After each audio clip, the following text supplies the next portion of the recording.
Hello YouTube, Dave here again. Today I'm going to be unboxing and having a look at the Starfinder rules reference cards. This is a brand new accessory put out by Paizo for the Starfinder role-playing game. And essentially what it is pretty self-descriptive. It's just a bunch of cards that you have brief rule descriptions written down on that can help you in situations where it just saves time from having to flip through books and try to find the things. You can just sort of go through the cards, or have, if there's common things that you're concerned about, you just have the cards out in front of you. So this is a product that I think is really, really cool. I haven't opened it up yet. I haven't actually seen much about them yet, but it just seems like a super useful thing to have. So I'm really looking forward to having a look at this. So just a closer look at the packaging here.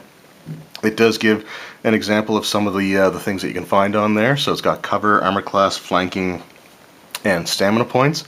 It looks like they also have little symbols to maybe indicate what they are. So for example, it looks like the little blaster there, I would almost say that probably represents combat mechanics, because you have it there for movement as well. Attack of opportunity has like has that, and a little fist symbol, which I wonder if that's like a reaction. And then for vacuum, it's got a little mountain there, which probably represents terrain. So really, again, really awesome idea. And reference cards in general, I think people just tend to appreciate. So on the back here, it says, also, before I actually get to that, if you hear a bunch of sounds and beeping and stuff like that, I do apologize.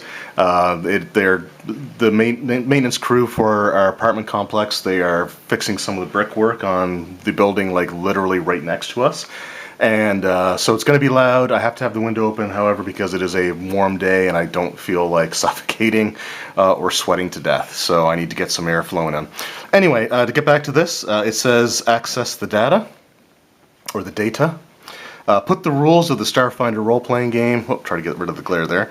Put the rules of the Starfinder role-playing game at your fingertips. Whether you're a game master who needs a convenient reference for a Starship Combat, a player who wants summaries of how to use their favorite skills, or a newcomer trying to learn the rules. This 110 card deck features concise guides to essential concepts from the Starfinder core rulebook on handy double-sided cards. So it looks like sleeving's probably not going to be a thing unless you have the clear sleeves, which I might try to pick some of those up. And then it says stop flipping back and forth through rulebooks, grab the cards you need, and keep your game moving. So again, just a really cool concept there. And it looks like the way that you open the packaging is from the side here. It does retail for $19.99 US. I picked it up. I live in Canada, so it cost me $24.99 Canadian, which actually isn't that bad of a price. So just see if I can get it open here without damaging too much. Wow, that was a little stubborn, but here we go. Set that aside. So we've got our card packs here. And I suspect that they probably have different things on both sides. So let's just go through and rip these open. Is there not? Okay, there it is. A little pull tab to make your life a little easier. So I'm not going to read all these out, obviously, but I will go through and show what is available. Oh, here we have, okay, cool. We have the icons on the back. So I was right. We have combat, we have environment, we have action or reaction. So I didn't have like the action part at the beginning, but the fist is for reaction. The fist with a red background is a full action, and a red fist on a white background is considered a standard action. You got the little swirly there, that is for magic. The mountain is for environment. If you have a little wrench, it is for skills. A little shield, red shield, it's armor check penalty. So that's probably pretty specific. And then you got the little ship there. Oh, if I get it to focus. Hopefully that focused. I wasn't actually looking through the screen at this point. I was just looking at the cards. So if that didn't focus, here you go. Just a few seconds to see everything. And then we got the Starship Combat, which is actually pretty cool there. So let's just get this one open as well. Like I said, I'm not going to read all of them. We'll just sort of go through a couple. But there's already some things that I really like here. For example, so we have what the rule is that we're referencing. We have its description, we have the little symbol that goes with it, but then we also have the page reference in the event that you want to look up the full rule. Right now I would say these are probably all from the core rulebook. I don't think there was too much that was really added in Pact Worlds or the Armory book. But let's just go through and see what we've got here. So we'll start with, we have Initiative. So it gives you the information for that, as well as Surprise, which is good to have. Armor class. And then, okay, so armor class, we have Energy Armor class, so the EAC. So that's when you're being attacked by like energy types like fire, acid, electricity. Like lasers, for example, deal fire damage in this game, so that would target your EAC, your Energy Armor class. And then we have the Kinetic Armor class if you're being attacked by like bludgeoning, piercing, or slashing weapons. So we got those there. Allies and enemies, so this is for if targets specify that they target allies or enemies, then that's the description for it there. The page reference as well. Actions in combat, so that's pretty cool. And then we've got the standard actions, so this one gave you sort of like the general list, but this, so for standard actions it gives you like all the different things that you can possibly do as a standard action. And it also has which cards to look for. Oh, I guess that's one thing I actually missed. The cards also have a card number. So instead of necessarily directing you to the pages in the book, it actually directs you to other cards, which is kind of cool. So that will save some time as well. I guess the only feedback I would have is that it would have been nice maybe if the number for the card was a little bit bigger. But it is there, so it's not something that's going to be difficult to find when you know exactly where to look. But that's pretty cool. So we got standard actions, and then we got move actions, swift actions, and then full actions. And then it looks like we've probably got the individual cards for those. We have reaction here, what it does, other actions, which is kind of cool there. Then we got critical hits. And I've been going through so many different RPGs in the last little while that the critical hit rules are actually really starting to kind of get blurry with me. So this is actually a good card for me just because I'm running like Advanced Dungeons & Dragons First Edition. I'm reading through the Rules Cyclopedia. I've also been looking at some like Second Edition AD&D stuff, Third Edition. I've been all over the place. So. Having like the critical hits thing is actually pretty useful. And then we got critical hit effects and their difficulty classes. We have grenades, and then throwing or missing with a thrown weapon, which again it's actually kind of good to have those two together. Combat maneuvers, so description of how they work, and then we got some different ones here. So we got bull rush and disarm. We have dirty trick. Reposition, grapple, and then I guess that's all grapple, so there's the grappling rules there.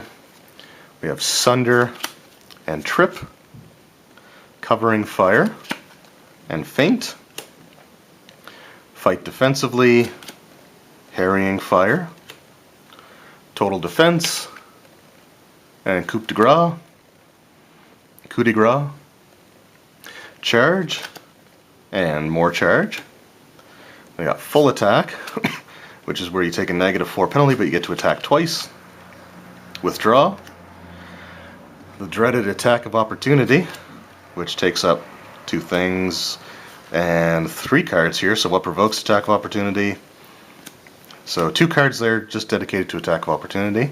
We've got delay, and then ready in action. Stamina points and hit points, good stuff to have there. Resolve points, also good to have for that. And then you've got dying, so again, another really useful card to have there. And then we've got the dead condition, monster and NPC death, massive damage, taking damage while dying or stable. So that's pretty cool.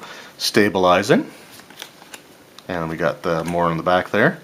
More stabilizing stuff, so these are like constitution checks to what you need to do, how you do them. So if you get a 20 or higher, you heal 1 hit point, regain consciousness. 10 and 19, remain stable, attempt a new check in an hour. So that's basically if you're sort of left behind, because even if you're stable, you don't necessarily automatically just be able to get back up sort of thing. And then if you get 9 or lower, you die. So that could be bad. Whoops. And then we just got more information there for stabilizing on the back. So we have healing. And probably more stuff for healing on the back. Yep. Temporary hit points. Non-lethal damage. Ability damage, penalties, and drain. We got 2 cards there. The dreaded negative levels as well. Something which is more pertinent in, I guess, Starfinder is one of the things that kind of disappointed me about 5th edition D&D was just how less of a threat things like energy drain really became. Bringing back the dead. 2 different cards there, or 2 different on both sides, I should say. Concealment. 2 sides. Cover. 2 sides there as well. A 3rd card with cover, types of cover. Different types of cover. Flanking, and then the little chart on the back for visual aid. We got movement, and then we got movement for diagonals, which is a rule that honestly I've never been a huge fan of. I understand the logic behind it, but it's always just a pain to sort of deal with. We have movement through occupied squares, movement through difficult terrain, and then squeezing. Burrowing and swimming movement, as well as climbing, flying, and then we're into our senses. So we have precise senses, imprecise senses, the 4 states of awareness. So we have unaware, aware of presence, aware of location, and observing.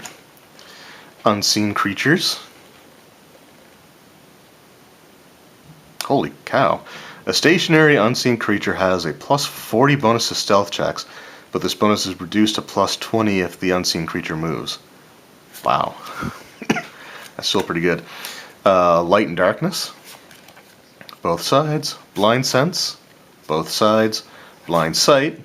On both sides of the card there as well. Dark vision and low light vision. Sense through.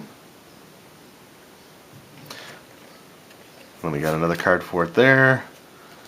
So we've got blocking sense through, so what prevents you from being able to use that, for example. Damage reduction. Energy resistance. Telepathy. Spell resistance. On both sides. Duration. On both sides. Then we have line of effect, line of sight, range, and stuff for like range increments. So that's the first bundle there. Shows you what cards are in it. Alright, let's move right on to the next stack. So at the back here we just have again that list of what they do and sort of how to use them. Open gaming license information, whoops, in there as well. So you got like the OGL stuff that has to be sent, required. So here we have casting spells. So on the top we have the basics, and then we got spell slots, spell level, get it to focus here, and then variable level spells. Then we got caster level, concentration, spell casting time, combining magic effects, and countering and negating spells, regaining daily use abilities and spells. Whoop. Then we got regaining daily use, so the same thing on the back. Then we got rules for the vacuum. Then we have atmospheres for none, normal, and thin. Thick atmospheres. Corrosive and toxic atmospheres. Cold dangers. Falling on both sides. Falling objects. On both sides. Gravity. On both sides there. We've got zero gravity rules, which is also useful to have. I want to say that the Starfinder free RPG adventure, the Skitter Crash, I think it's called, I want to say that there was zero G stuff in there, but I could be wrong. I remember seeing it in something recently. So anyway, we have heat dangers, so we had cold dangers and then heat dangers. Or did we have cold dangers? Anyway, so we got heat dangers, catching on fire, lava effects, radiation, suffocation and drowning, slow suffocation, sounds dreadful, underwater combat rules, which is great, both sides of that, affliction, so this is something again that I think is also going to be very useful to have for that, so that is really, really cool to have. So we got things for how to resolve and sort of what that works. So again, that is something that's really, really cool to have. These are all really, really cool to have, but we got skill checks. We have taking 10, taking 20, aid another, set DCs, identifying creatures, and then what types of creatures you can use, what skills with to try to identify them, recall knowledge, again with some stuff on the back for the different types of knowledge you can recall, acrobatics, so we have just balance, modifiers, and then we have escape, tumble, fly on the back, climbing, stuff on the back as well, jumping, swimming, bluff, stuff on the back there as well, computers, and then we got another computers one for modules, and then fake shells and forgeries, culture, and then more on the back, diplomacy, more on the back there as well, disguise, engineering, so arm explosives, access stability, or assess stability, sorry, not access, disable device, with DCs and stuff on there as well, which is really, really cool, identify technology, and then repair item, intimidate, stuff in the back there as well, medicine, affliction, so medicine afflictions, how to treat those, mysticism, and then on the back we got perception, piloting,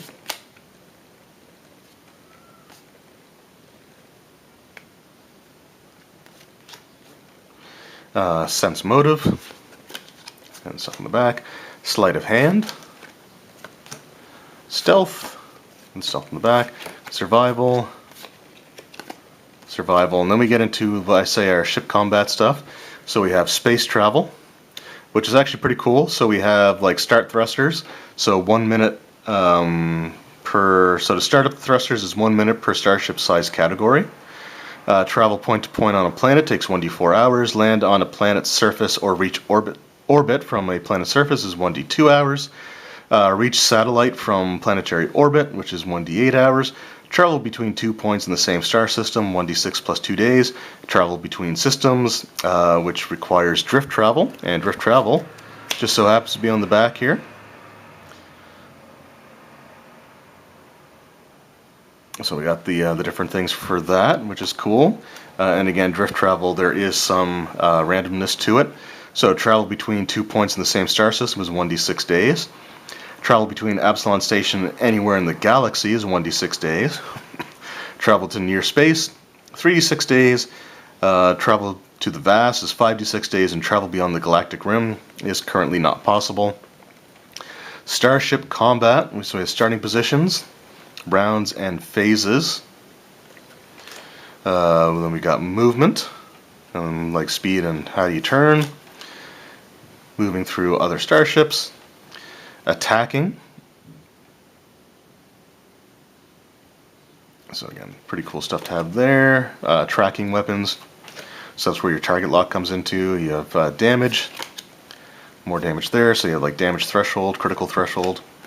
And then we've got critical damage with more critical damage stuff on the back there. And then we have critical damage effect and critical damage condition. So we have glitching, malfunctioning, and wrecked. So overall, I think this is an incredibly useful product. So if you're looking to run Starfinder and you find that you're having to pick up the books and flip through a lot, this might be a worthwhile. This might be a worthwhile purchase for you. I would recommend it. At this point, I would dare say that I would almost consider this to be not necessarily an essential pickup, but if you pick up the core books and you start playing and you find that you are having to look up a lot of stuff, then I would say that this would be a very, very easy product to recommend. And if you are going to be running the Starfinder game long term, I think it's going to be a worthwhile purchase for you. If you're only doing like one-offs or stuff like that, it may not necessarily be as worth it for whatever the price is, depending on where you live. But for me, $24.99 plus tax was well worth the price for something that I think I'm going to get a ton of use out of. So really impressed with these cards. Again, you know, the accessories for the Starfinder role-playing game that I've picked up or received so far have all been fantastic. I did buy these with my own money, so this wasn't something that was sent to me. But even if it were, my opinion stays the same regardless of whether it was sent or whether I purchased it myself. I think these are great, and I do recommend them for people looking to seriously run long-term Starfinder games. So, if you guys have picked these cards up, let me know in the comments below if you've used them, let me know how much you've used them, and how much of a difference you feel that they make in your game. Like I said, I think this would be sort of an easy way to help with certain things, and what I would almost do is just sort of keep these in little separate, have like dividers for things like combat spells, the different types of cards. Just have them separated by the different categories, so that way, you know, you can easily try to find the cards that you're looking for. But really, really great stuff. Again, I recommend them, and let me know what you guys think in the comments below. So thank you very much for watching. I hope you have all enjoyed, and I will see you next time. Take care.